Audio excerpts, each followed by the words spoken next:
Hi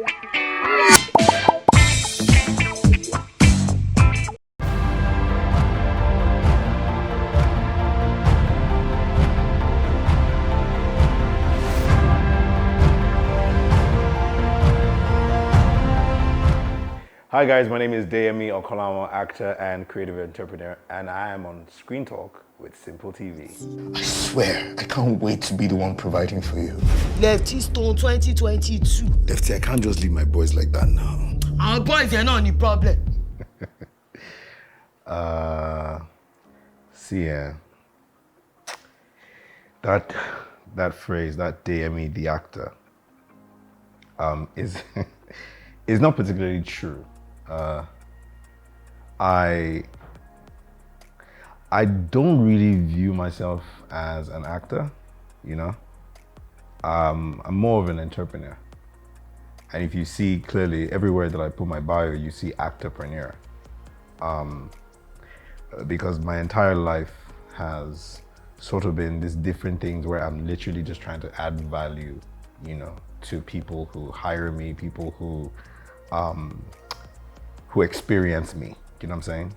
And so, yes, I'm an actor, but it's one of the many things that I function as.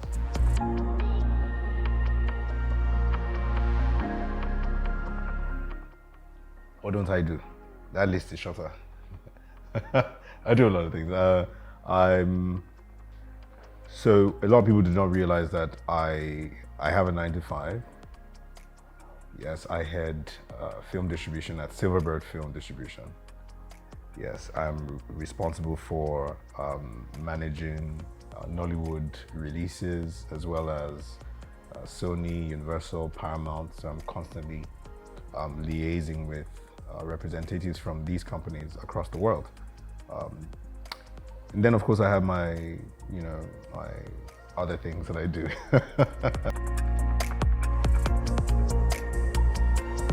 So about working with Silverbird Film Distribution, the backstory is I resigned from OLX in 2013 as the head of marketing for OLX Nigeria to pursue a career in acting, a full-time career.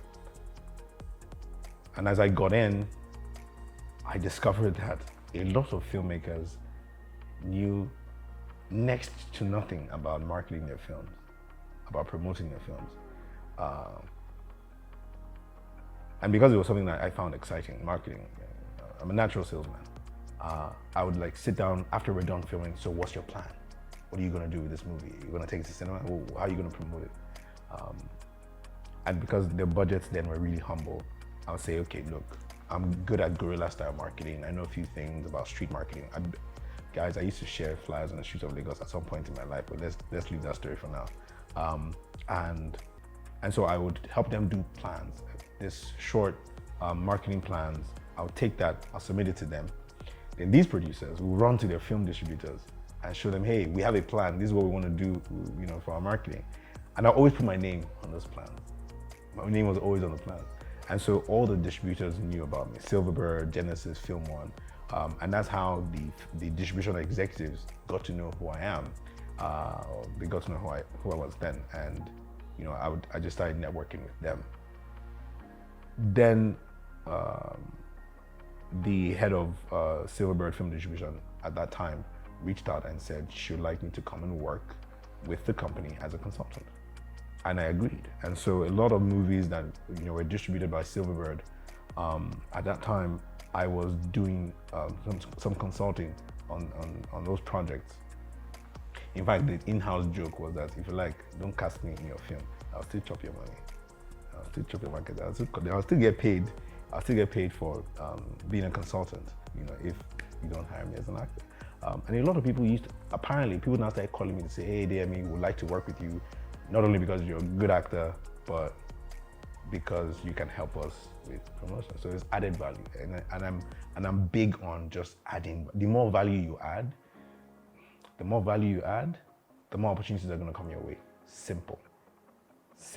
So I just pour value, and if you put in more value than what you're getting, what's going to happen is that you're soon going to be getting more value in return. The universe does not like a vacuum. You can't give a lot and little will come. Eventually, it's going to level up. And that's what eventually happened. The head of Silverbird at that time left the business, and I got a call from the management of the company to come and join as one of the team members. So I took on the position of head of marketing for Silverbird Film Distribution. Within 3 months, I was promoted to head the accounts, the Nollywood account, and not too long after that, I was promoted to head the business.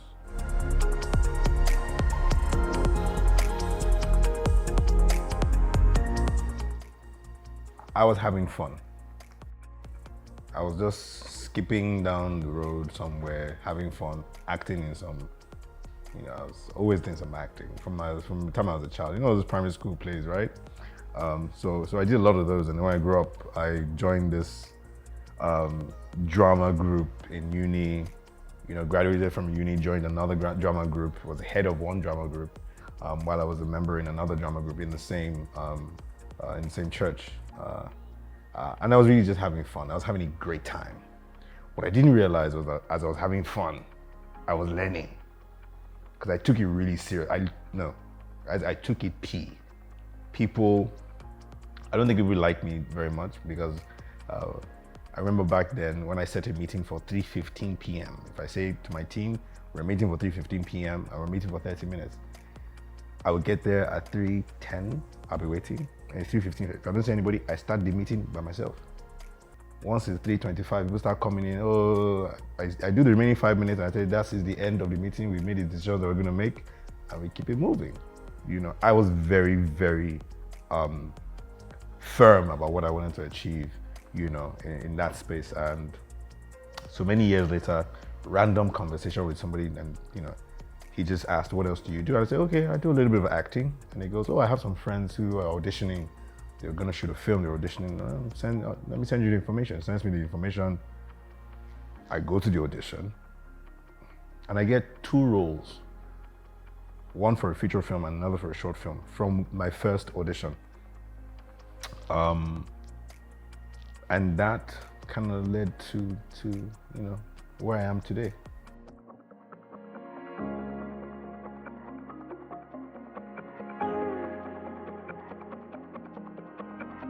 Our question is harder. Am I selective about the movies? Is that why I'm not in all types? Look, I'm in all types of movies.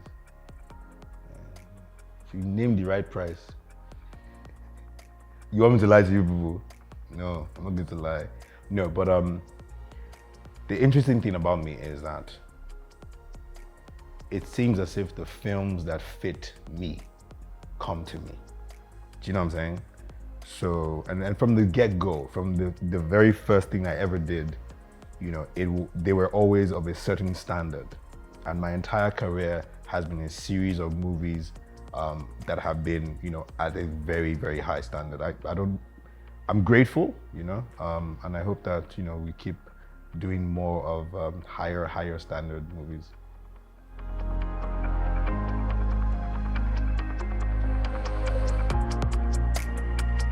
So first of all, you have to understand the difference between a classical actor and a method actor. And method acting came out of classical acting. You can Google these things, but Stanislavski was I think it was Russian. He had this whole concept about acting that in his time was very innovative. And it wasn't, previously people were very stiff, actors were very stiff. There was a set way to do things. And then he came and he broke that mold with his classical acting technique. And then Lee Strasberg went ahead and he refined some of those things. And for Lee Strasberg's method acting, it wasn't so much as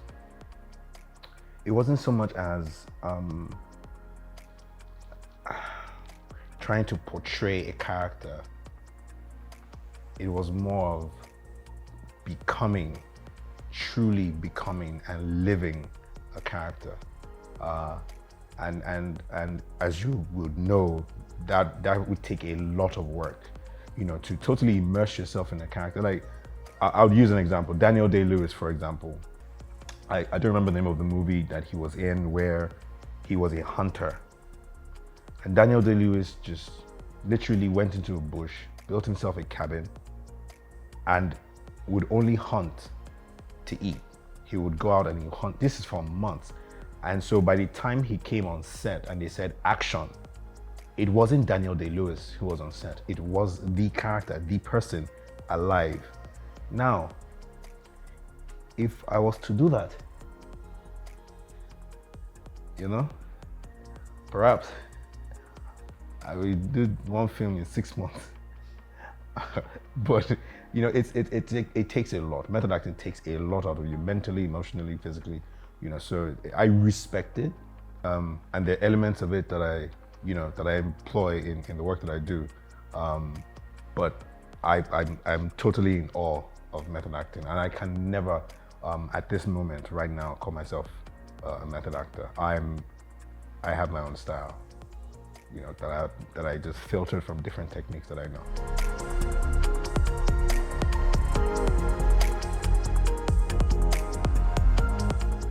People can lie. People can lie from childhood. They can lie. That's part of this thing you're talking about. So acting is something that comes natural to human beings. It's a survival skill. It's a survival skill. So we literally are all actors. And we've been acting our entire life. The difference between what you do and what I do is, when it comes to acting, is that I'm a professional actor. That's the only difference. But we are all actors, and the whole world is a stage, and we're doing a big performance. And if, as I do, you believe in the eventuality of heaven and hell, one day the film of your life will be shown, and we will see. No, okay, but more seriously, yes, we are all actors in this film of life, and we all have our roles to play, and hopefully we all get to the end, that final credits, and there's a standing ovation for each one of us.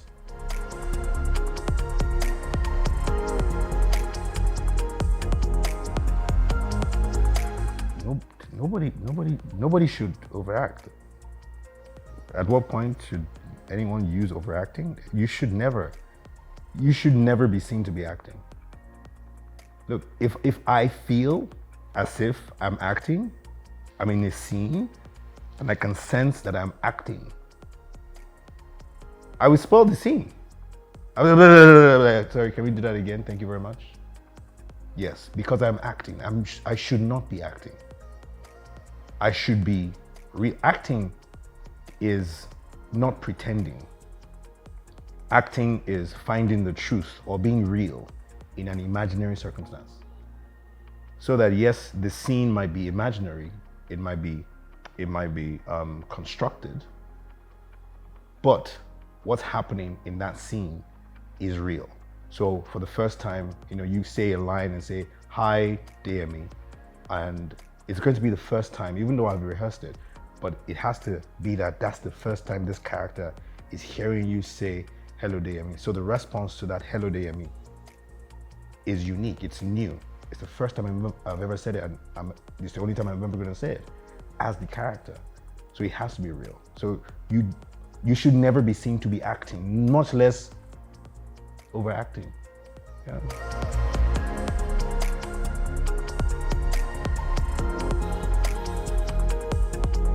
An actor is an actor is an actor. Actors of old, new actors,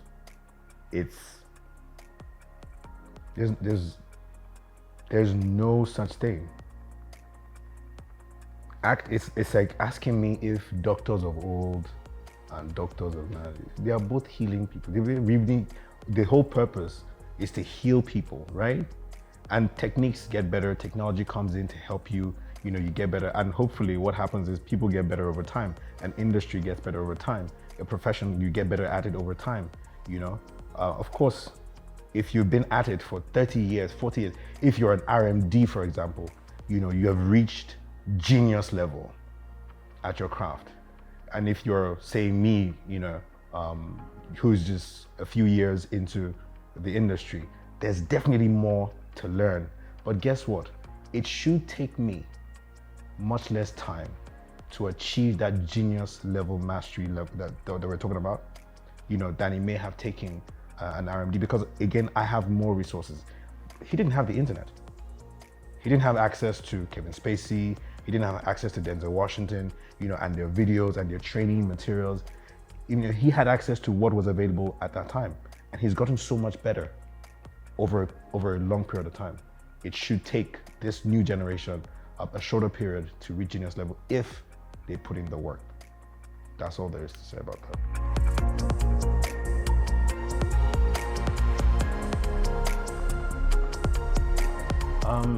I don't think that belief, you know, filmmakers relying on comedy and humor. I don't think that's true. It's really about the filmmaker. Different people want to tell different stories. Different people want to tell different stories in different ways. You might want to tell a story about a social vice, or like a social issue like domestic violence, you know, and you decide that you want to do it in a very artsy, very serious, very dramatic, you know, format. And then somebody else decides, oh, they want to tell this same story, but they want to make the woman the violent person, right? And there's this big woman with this smallish man, and they turn it into comedy. It's the same message that is being passed across, right? But they're just using different tools to pass across that message. I don't think either one, either way, or any way is, you know, is better than the other. It's just how you wanna express yourself, and that's the right of the filmmaker. Nobody should judge that.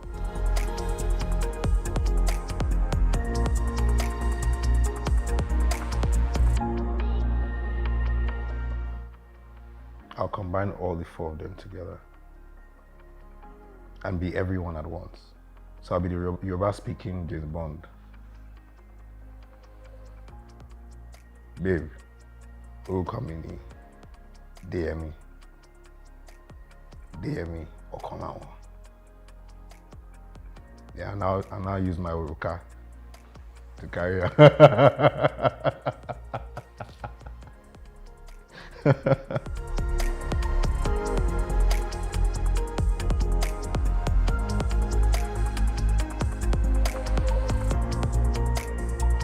When you say sometime in the past, like which year in the past? Last year, 4 or 5 years ago, 10 years ago? Because just December, we had the highest grossing Nollywood movie in the history of Nigerian box office. And I had the fantastic opportunity to have been cast in that movie as Femi Stone, working alongside Funke Akindele and DJC Skills in Omo Ghetto the Saga. So Nigerian cinema is here to stay. You know, it's a totally different, and you need to understand that how you consume content also matters, and they're different experiences. The cinema is an event. You're going out, you're in a space, it's loud, it's huge, you know, which is different from sitting back at home, relaxed, you know, deciding how you want to be dressed, whether or not you want to be dressed, and you're watching the small screen, you know, and you can pause and rewind and insult people. Why did you do like this? You know? It's a different experience. So cinema is here to stay. That experience is as important or as different as going to a music concert versus buying the CD or streaming it online or something. Those are two different ways to consume the same thing, and they're two different feelings. So it was one of the most difficult things I've ever done. One of the most difficult roles I've ever had the opportunity to take on. And I tell you what, I was scared. I was scared. And thankfully, I'm used to going in the direction of my fear. I'm used to doing things afraid, you know.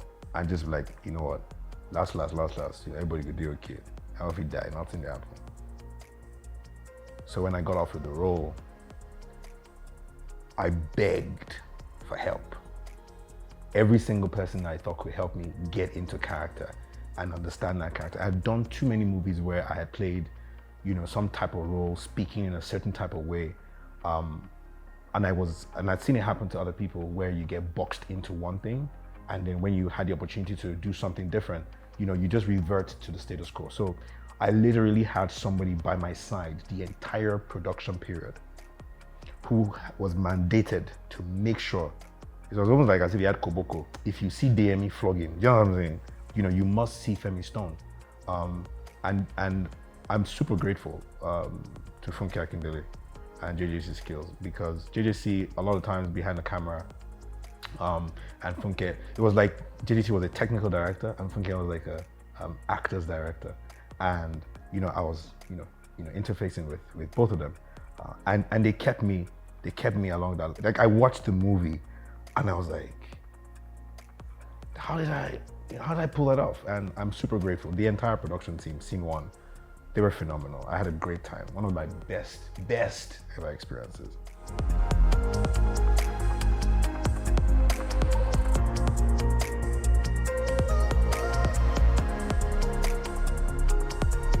It's not a new thing. It's, guys, I have been acting professionally now for about 8 years. In August, it'll be about 8 years. August of 2021. It'll be about 8 years. I've done a lot of work.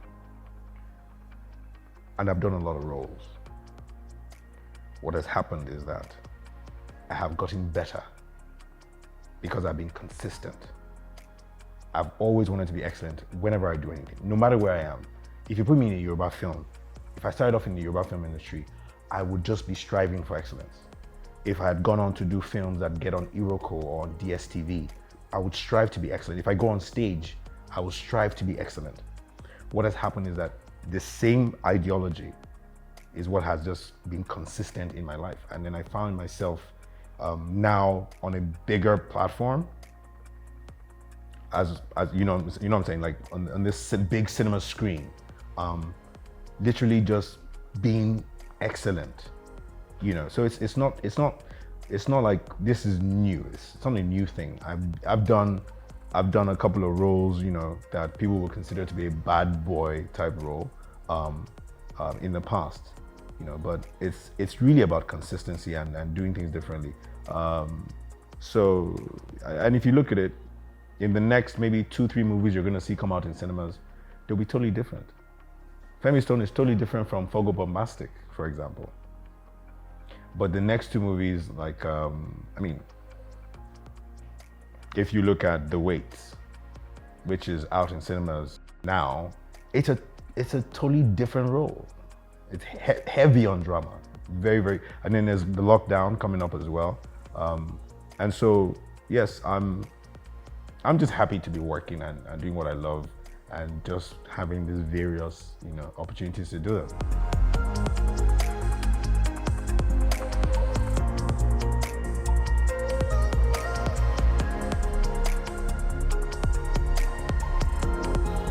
So I think sometimes what we need to realize is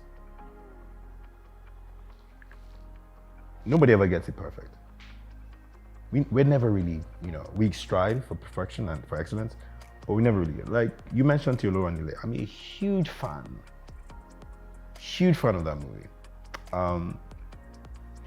And whilst they got some things right, okay, there were a lot of things that, probably didn't meet up to certain standards, okay?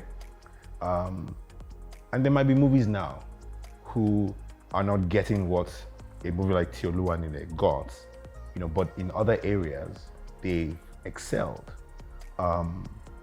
And you just have to learn.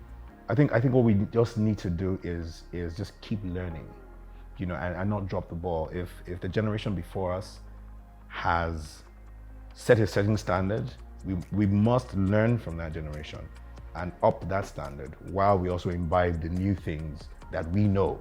So generally what we have is a growing industry, a growing film industry.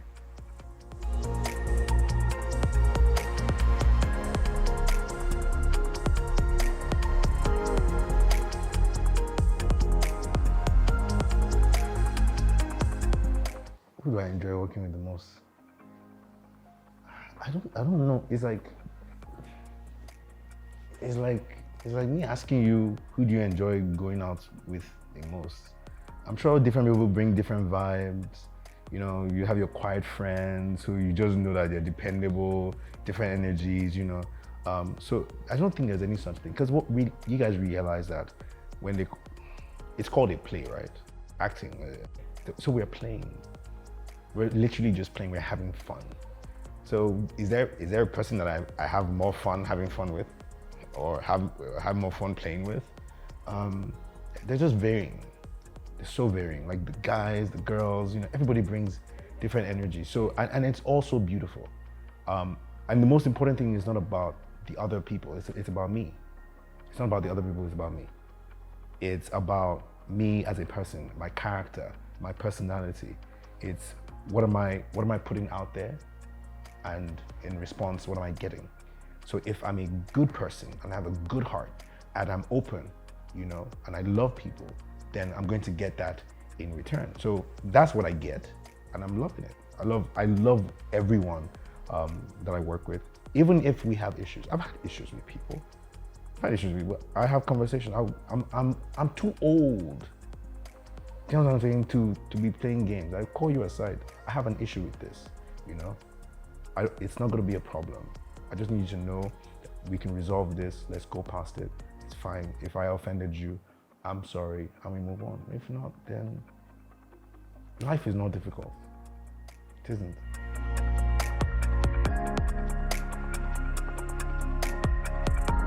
I'll be famous. No matter what it is I'm doing. Aliko Dangote is an entrepreneur. Femi Otedola is an entrepreneur. Mike Adenuga is an entrepreneur. They are all in different fields. But because of the spirit of excellence, they are all known for the work that they do. Whatever it is that I was doing differently, if I wasn't an actor, I would still have this same spirit of excellence. And I'm not looking for fame. I'm just looking to be very impactful. And that always sort of results into, they can't keep the fame. I grew up in a family of 5 kids. My mom ran a company called Baker's World. It was at that time the biggest bakery and cake making shop, you know, in possibly in Nigeria or West Africa. And then my dad worked in Nigerian Airways as an aircraft engineer. So I kind of always had a bit of science and a bit of arts, you know, at the same time. Which is why I studied engineering, but you find me, you know, acting in stage plays and things like that at the same time. But I grew up, I like to say that I grew up alone, because I spent an inordinate amount of time by myself as a child in my room with my head buried in some book or the other. I was a bit of a nerd, but I was reading anything. I was reading science books, I was reading novels, you know. So my imagination, you know, could run wild. Like my imagination was just beautiful. But I was also very analytical, you know, because of my scientific thinking. And so I like to say I grew up alone, because most of my kids, my siblings, they'll go out and they'll be playing football. I'm just at home thinking about, you know, it was ridiculous. I mean, I'm like 8, 9, 10, and I'm thinking about life. Like, what am I going to be like when I grow up? Would I be great? You know, and yeah, it was very interesting times, you know. But I mean, it came with a fair share of issues. And at some point in my life, I'm so grateful. There's an uncle of mine who literally saved my life. You know, he was the first person to ever really look at me and see me and tell me who he saw and who I was, you know. And he would always tell me, "You're intelligent, you know, you can do this, you know, you're able to." So today when I come out and I say, hey, you know, when people ask me questions and I answer in the affirmative, they're like, "You sound proud." I'm like, "No, not proud. I'm not arrogant. I'm confident about myself, and I put in a lot of work to be where I am. Sometimes you just have to pat yourself on the back, really and truly. Yes, been married 8 years. Got married January 2013. We have 2 beautiful boys.